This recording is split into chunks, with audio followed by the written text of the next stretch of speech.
নমস্কার। বস্তুত বলতে গেলে আমাদের গবেষণা নিয়ে বলতেই হয় 1947 সাল বা 40-এর দশক থেকে যখন আমরা স্বাধীন হয়েছিলাম তখন কত লোক ছিল? ম্যাক্সিমাম 50 কোটি।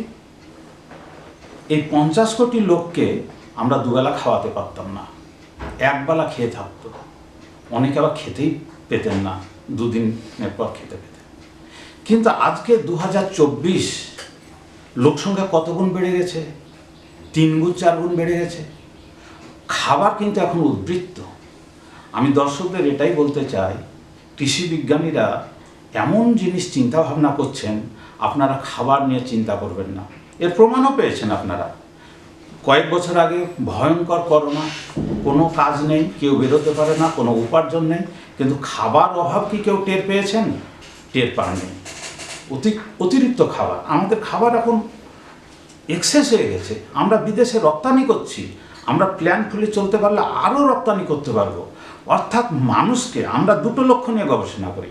এক হলো আমাদের দেশের মানুষকে কিভাবে খাওয়া দাওয়া এবং পুষ্টি, শুধু পেট ভরানো না, তার সঙ্গে নিউট্রিয়েন্ট, ভিটামিন, ফাইটোকেমিক্যালস যেগুলো শরীরের জন্য দরকার, সেগুলো কিভাবে ফুড সিকিউরিটি যেটাকে বলে বা নিউট্রিশনাল সিকিউরিটি, সেটাকে ঠিক রেখে বিদেশেও কিভাবে আমরা খাবার বা খাদ্যদ্রব্য রপ্তানি করে ফরেন মানি আমদানি করে দেশকে স্বয়ং নির্ভর করব, এটা কিন্তু আমাদের গবেষণার মধ্যে সবসময় থাকে। গবেষণার মধ্যে এটাও থাকে চাষের যেন খরচ কম হয়। আজকে পরিবেশ চেঞ্জ হচ্ছে, বৃষ্টিপাত অসময় হচ্ছে, সাইক্লোন হচ্ছে, তবুও যেন ফলন হয়, ফসলের উৎপাদন ভালো হয়। এই সব বিষয়গুলোই নিয়ে আমাদের গবেষণার কাজ করতে হয়।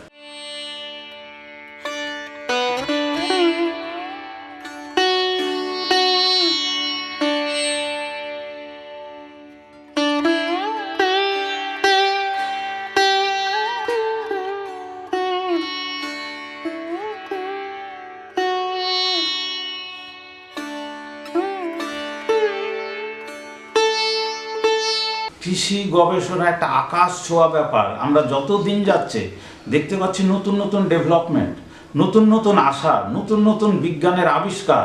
সেগুলো আমরা কোথায় কাজে লাগাতে পারছি?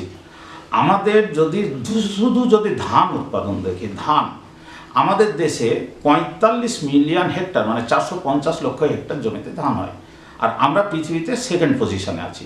অর্থাৎ প্রোডাক্টিভিটি মানে ইউনিট এরিয়ায় 1 বিঘে বা 1 একর বা 1 হেক্টর এরিয়ায় কতটা ধান আমরা উৎপাদন করতে পারি, সেটা যদি দেখি তাহলে আমরা 72 বা 73 নম্বর পজিশনে আছি। অর্থাৎ আমি দেখতে পাচ্ছি যে আমাদের এই জমিতে আরও বেশি উৎপাদন করা যায়, এবার জমির পরিমাণ কমিয়ে আমরা এই জমি অন্যান্য হর্টিকালচারাল বা ইন্ডাস্ট্রিয়াল ক্ষেত্রে কাজে লাগাতে পারি। অর্থাৎ কৃষির অনন্ত ভবিষ্যৎ আমি বলবো।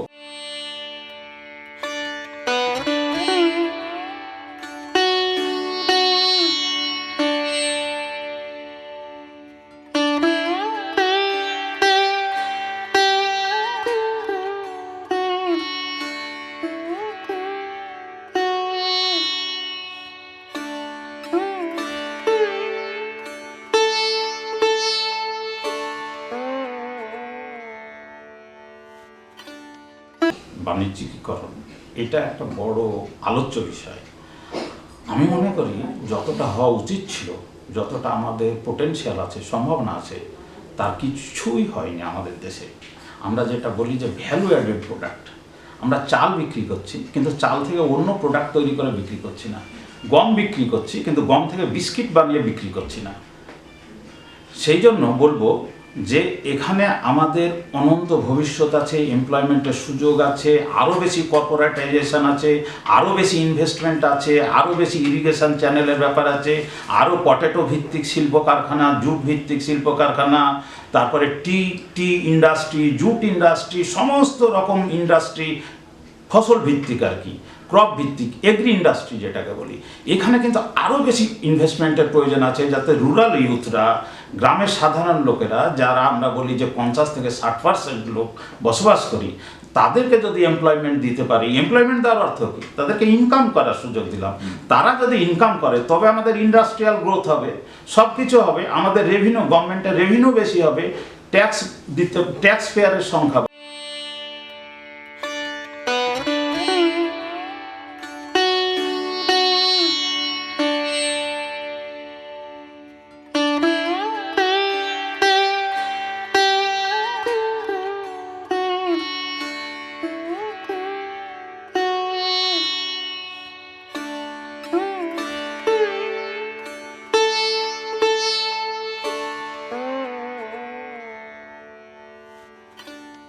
কৃষি থেকে লোক সরে যাচ্ছে।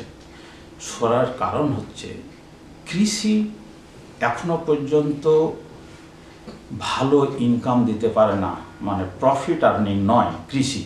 কৃষিতে এখনো লস হচ্ছে। কৃষির সঙ্গে শিল্প তৈরি হচ্ছে না।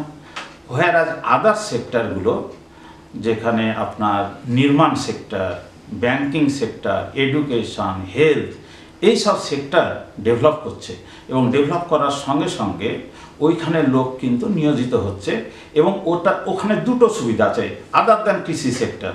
দুটো সুবিধা কি, সেখানে ইনকামটা, পার ডে ইনকামটা কর্মচারীদের বেশি, মিনিমাম 600-700 টাকা পার ডে, এবং রিস্ক ফ্রি, মানে লাইফের রিস্কটা কম, এই ফ্যাক্টরটাও আছে।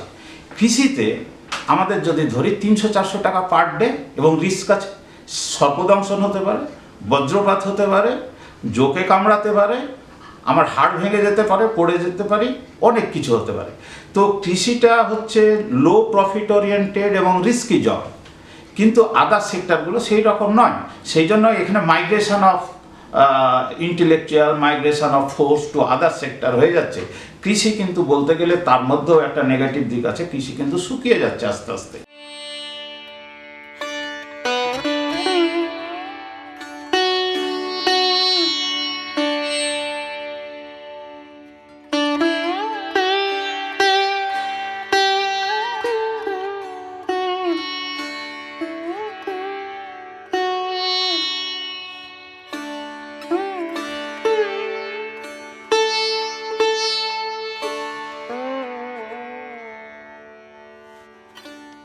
আমি সরকারি পলিসি মেকারের ব্যাপারে আসবো, যদিও কোনো সরকারকে, কোনো পলিটিক্যাল পার্টি আমার টার্গেট নাই। সব সরকার, সব পলিটিক্যাল পার্টি আমার কাছে সেম। সরকারের একটা বড় ভূমিকা আছে, যেটা হলো ইনভেস্টমেন্ট। আজকে আমি শুধু একটা এক্সাম্পল নিয়ে কথা বলবো, যেটা আমার কোনো কাউকে টার্গেট করার না। আমরা আজকে বুলেট ট্রেনের একটা স্বপ্ন দেখছি, খুব ভালো কথা। বুলেট ট্রেনটা কি, মুম্বাই থেকে আহমেদাবাদ যাবে, তার জন্য খরচ হলো 90,000 কোটি টাকা। এবার আমি যদি আসি, আমরা কোনো একটা বছর কি 90,000 কোটি টাকা এগ্রিকালচারে ইনভেস্ট করেছি? হ্যাঁ, আপনি বলতে পারবেন সাবসিডি দিয়েছি, ফুড সাবসিডি দিয়েছি, ফার্টিলাইজার সাবসিডি দিয়েছি বা ইমপ্লিমেন্ট, কিন্তু ইনভেস্টমেন্ট, ইনফ্রাস্ট্রাকচার যাকে বলছে, কৃষি ওরিয়েন্টেড ইনফ্রাস্ট্রাকচার, সেইটা কি করেছি? যদি না করি তাহলে কৃষি সেক্টরটাকে তুলব কী করে? এটা গেল একটা দিক সরকারের পক্ষ থেকে। সেকেন্ড, যারা কর্পোরেট আছে, আমরা বড় বড় কর্পোরেট হাউসের নাম শুনেছি, তারা প্রত্যেক বছর হাজার হাজার হাজার হাজার কোটি টাকা ইনভেস্ট করছেন, আইটি সেক্টরে করছেন, হেলথে করছেন, আগে যেটা বললাম বিভিন্ন রকম এতে করছেন। কিন্তু আমাকে বলুন তো, এগ্রিকালচার সেক্টরে তাদের ইনভেস্টমেন্ট কোথায়? ল্যাক অফ ইনভেস্টমেন্ট, এটা কিন্তু আজকে এগ্রিকালচার সেক্টর কিন্তু ফেস করছে। এই ল্যাক অফ ইনভেস্টমেন্ট কারণে জব অপরচুনিটি কিন্তু গড়ে উঠছে না, আর তার জন্যই লোক অন্য জায়গায় চলে যাচ্ছে, এগ্রিকালচারকে ভুগছে। কিন্তু এগ্রিকালচারের ভবিষ্যৎ, বর্তমান এবং ভবিষ্যৎ এতই বেশি স্ট্রং, যার জন্য আমি আগে যেটা বললাম, আমাদের না খেয়ে থাকতে হবে না, আমাদের পুষ্টির কখনো অভাব হবে না। কিন্তু আরও বেটার অপশান আছে, স্কোপ আছে, আমি সেটাই বলতে চাইছি।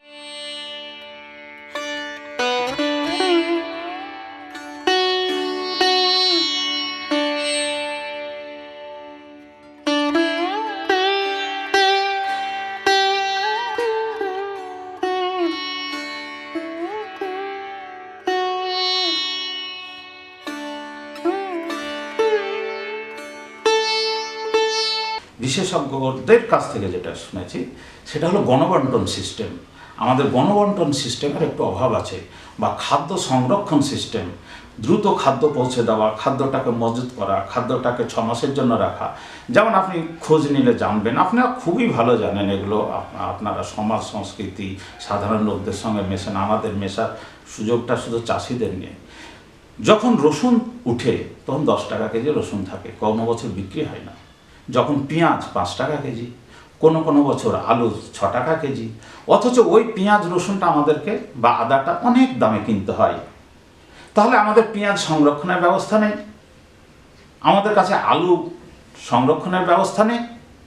তাহলে আমাদেরকে এই জায়গায় ইনভেস্টমেন্ট করতে হবে, ঠিক এই জায়গায়। ফুলকপি সংরক্ষণের ব্যবস্থা নেই, যে 10 দিন রেখে আমি মিডল ইস্টে পাঠাবো। সারা বিশ্বে তো খেতে হয়, বিশ্বের লোককে খাওয়া ছাড়া তো নেই।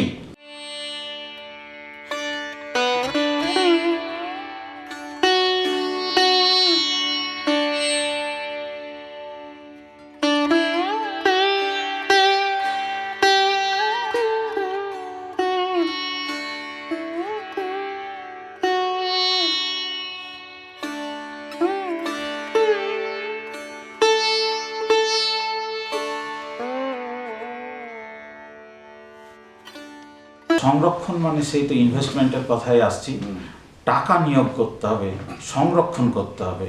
হতেই পারে আমাদের মধ্যে আমি ব্যবসা করছি, আপনি করছেন, বা অন্য কেউ করছে, তারা একটা 10 টাকা করে ফুলকপি কিনে তারা 20 টাকায় সৌদি আরবের মার্কেটে বিক্রি করছে, বা 30 টাকা 50 টাকায় বিক্রি করছে, করতেই পারে। কিন্তু একটা জিনিস এটাও তো ঠিক, যত ফসলের উৎপাদিত ফসলের একটা টান থাকবে, সোজা বাংলায় যাকে বলা হয়, অর্থাৎ ডিমান্ড থাকবে, বিশ্বের যেখানেই হোক, ভারতবর্ষের যেখানেই হোক, যদি ডিমান্ড থাকে তাহলে নিচে তার একটা প্রফিট, মুনাফা চাষিদের কাছে পৌঁছবে। অর্থাৎ ফুলকপিটা যাতে নষ্ট না হয়, টমেটোটা যাতে নষ্ট না হয়, পেঁয়াজটা যাতে নষ্ট না হয়, তার জন্য যে বন্টন ব্যবস্থা, অন্য জায়গায় পাঠানোর ব্যবস্থা বা প্রসেস করার ব্যবস্থা, যেটাকে বলা হয় ভ্যালু অ্যাডেড প্রোডাক্ট, সেইগুলোকে তৈরি করে যদি আমরা বেচতে পারি, তাহলে হবে কি, যারা ব্যবসা করছেন definitely they will be benefited.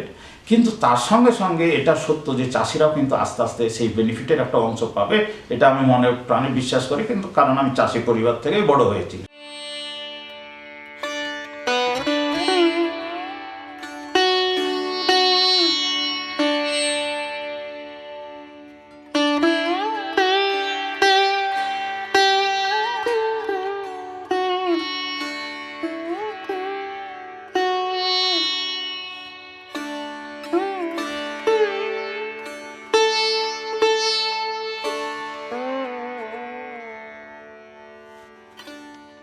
আমরা যেন একটা ট্র্যাপে ফেলার চেষ্টা, আমি বলবো, হতে পারে আমি ঠিক বলছি না, হয়তো আমি একমাত্র বলছি এটা, যে আমরা পূর্বের ফসলটা চাই, পূর্বের মূল্যটা চাই, পূর্বের বেগুনটা চাই, সস্তা দামে চাই। এটা তো সম্ভব নয়। টেকনোলজির সঙ্গে সঙ্গে তো এগোচ্ছে, চাষি তার প্রফিট বাড়াবে, নতুন যে ভ্যারাইটি, বেগুনের ভ্যারাইটি এসছে, যেটা বেশি উৎপাদন দেবে, যেটাতে রোগ হবে না, সেটাই তো সে কিনবে। ফুলকপি যেটা সাদা হবে, হলুদ হবে না, সেটাই তো সে কিনবে। আর যে বিভিন্ন সিড উৎপাদন, সিড গবেষণা যারা করে, তারা সেই ধরনের মার্কেটমুখী, বাজারমুখী তারা বীজ বা হাইব্রিড তারা উৎপাদন করছে, এটা এগিয়ে যাবে। কখনো আমি চাষিকে বলতে পারবো না তুমি পেছনের পথে চলে যাও, তুমি ওইগুলোই তৈরি করো যেগুলো লো প্রোডাক্টিভ, সেই তুমি কালো অন্য চাল, যে আগের চালগুলো তৈরি করো, এটা বলতে পারবো না। হ্যাঁ, কখন বলতে পারবো, অ্যাডভান্স কান্ট্রিগুলো বলতে পারে যে তুমি এই ফসলটা করো, আমি কিনে নেব, আমি এটা বিক্রি করব, তোমার খরচ আমি দিয়ে দেবো। কিন্তু ভারতবর্ষের প্রেক্ষাপটটা একেবারেই আলাদা। এইখানে চাষির সংখ্যা বেশি, এখানে চাষিকে হেল্প করার ক্ষমতাও খুব কম গভর্নমেন্টের, যেহেতু হিউজ চাষি, গভর্নমেন্ট কীভাবে হেল্প করবেন? চাষিরা কিন্তু একটা ট্র্যাপে পড়ে আছে, তারাও একটা বেরোনোর চেষ্টা করছে, কোন পথে গেলে আমি বেশি প্রফিট পাবো। সে পথ হতে পারে শর্টকাট, সে পথ হতে পারে হার্মফুল, বেশি পেস্টিসাইডস ব্যবহার করতে হচ্ছে, বেশি কীটনাশক ব্যবহার করতে হচ্ছে, যে ভ্যারাইটিগুলোতে ভিটামিন কম, আয়রন কম, সেগুলো সে চাষ করতে পারে। কিন্তু তারা তো তাদের প্রবলেমটা দেখেই তো আমি তাকে সমাধানের পথ বলতে পারবো। তাদেরকে তো তাদের দিকটাও দেখতে হবে, দেখে আমাকে মন্তব্য করতে।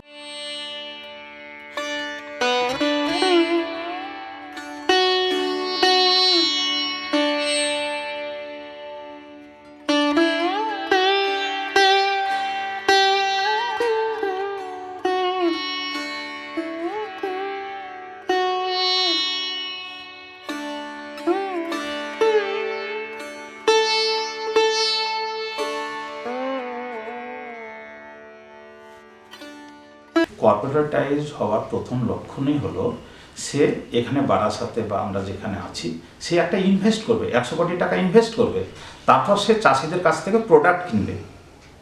তো এই যে ইনভেস্টমেন্ট, এটার কথাই তো আমি বলছি। এই ইনভেস্টমেন্ট ভারতবর্ষের বিভিন্ন জায়গায় শত শত কোটি হতে 1 লক্ষ কোটি, 1.5 লক্ষ কোটি টাকা ইনভেস্টমেন্ট হোক, তখন হবে কি, ওখানে যদি সে একটা পেঁয়াজ সংরক্ষণের ব্যবস্থা করে, ফুলকপি সংরক্ষণের ব্যবস্থা করে, তাহলে ওখানে পৌঁছে দেওয়ার জন্য 2-3টে আবার চ্যানেল তৈরি হবে, ফিল্ড টু সেই স্টোরেজ ওয়্যার হাউস যেটাকে আমরা বলছি, সেই পর্যন্ত 3-4টে লেভেলের ছেলেরা কাজ পাবে, বেকার ছেলেরা কাজ পাবে। আর চাষিদের কাছ থেকে ফসল তৈরি হওয়ার সঙ্গে সঙ্গে চাষি সেটা বিক্রি করতে পারবে এবং টাকাও পেয়ে যাবে, যেহেতু কর্পোরেটদের এখানে উপস্থিতি আছে। কিন্তু এটা না হয়ে যদি ট্র্যাডিশনাল ওয়েতেই এগ্রিকালচারকে এগিয়ে নিয়ে যায়, প্রোডাকশান, খাবো, জমি আছে বাবার তাই চাষ করব, বেশি হলে ওকে দেব, বিক্রি করবো, এই ট্র্যাডিশনাল জিনিসটার থেকে বেরিয়ে আসতে হবে। একে আরও বেশি কর্পোরেটাইজ করতে হবে। কর্পোরেটাইজের উল্টো দিকে আমি যেটা বলছি, ইনভেস্টমেন্ট করতে হবে। আর কর্পোরেট সেক্টর ইনভেস্টমেন্ট ছাড়া তো কর্পোরেটাইজড হবে না, টাকা নিয়োগ করতে হবে, ইনফ্রাস্ট্রাকচার তৈরি করতে হবে। খুব ভালো, ওয়েলকাম, মানে আমি ব্যক্তিগতভাবে ওয়েলকাম জানাবো কর্পোরেটাইজেশনকে।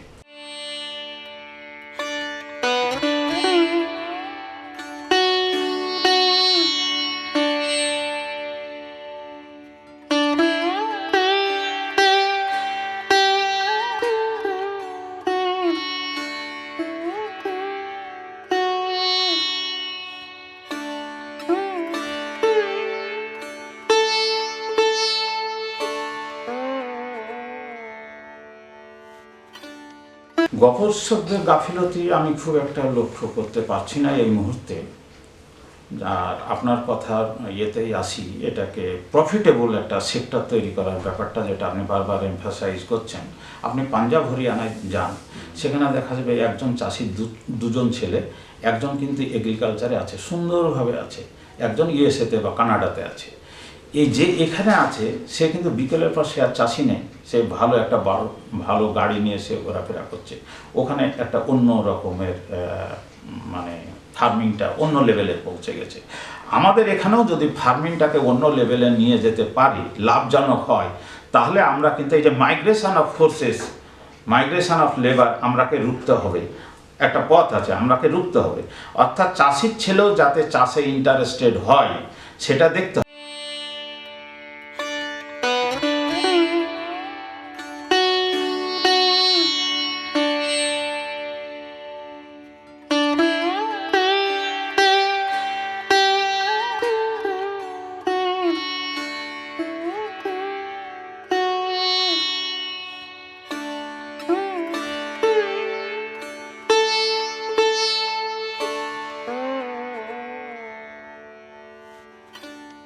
এগ্রিকালচার ইটসেলফ একটা ক্রিয়েটিভ জিনিস। এই এগ্রিকালচারের মধ্যে কিন্তু আনন্দ আছে। আমি একটা বীজ বুনবো, সে বীজ থেকে চারা হবে, ফল হবে, আপনাকে দেব, বিক্রি করব, নিজে খাবো। এটা একটা ক্রিয়েটিভ জিনিস। এখানে যারা জড়িত তাদের মধ্যে সায়েন্টিফিক চিন্তাভাবনা কাজ করে, ফলে তারা কিন্তু ছেড়ে যেতে চায় না। যারা আজকে ছেড়ে যেতে চাইছে, কৃষকের ছেলে বা মেয়েরা যারা ছেড়ে যেতে চাইছে, তারা কিন্তু বাধ্য হয়ে ছেড়ে যেতে চাইছে। আমরা রয়ে গেছি, কৃষি গবেষণা করছি, কিন্তু আমার আরও অনেক হয়তো অপশান ছিল, হয়তো আমি কৃষিতেই রয়ে গেছি। জল কাদা, এখানেও সাপ ব্যাঙের কামড়, কৃষি গবেষকদেরও এগুলো ফেস করতে হয়। চাষিরা যেমন ফেস করে, কৃষি গবেষণার সঙ্গেও তারা ফেস করে।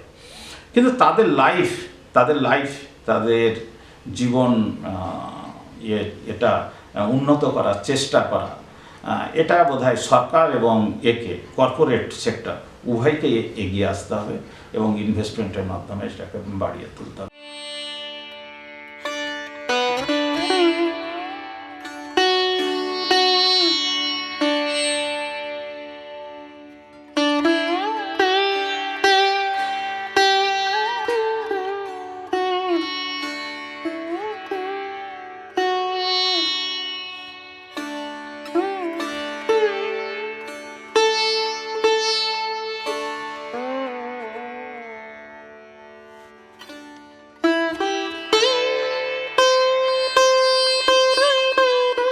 ভারতবর্ষের প্রত্যেকে কৃষকের জন্য চোখের জল ফেলে, কিন্তু কৃষকের কোনো লাভ হয় না। এইটার কারণ যতদিন না আমরা বার করতে পারবো, কোনো লোক পাবেন না যে কৃষকের জন্য দরদ নেই। তারা ভালোই বোঝে কৃষকরাই আমাদের খাওয়াচ্ছে, শুধু খাওয়া না, পুষ্টি। ডাক্তারেরা যখন প্রেসক্রিপশন করছে, বলছে যে ভাত নয় শুধু, রুটি নয় শুধু, ফলমূলও খেতে হবে।